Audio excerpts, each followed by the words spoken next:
أما من أوتي كتابه بيمينه فيقول هاؤم اقرءوا كتابيه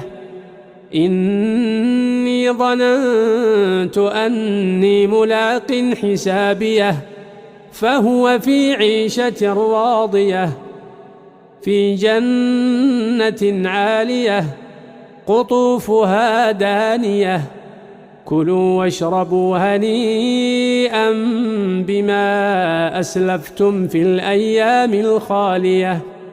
وأما من أوتي كتابه بشماله فيقول يا ليتني لم أوت كتابيه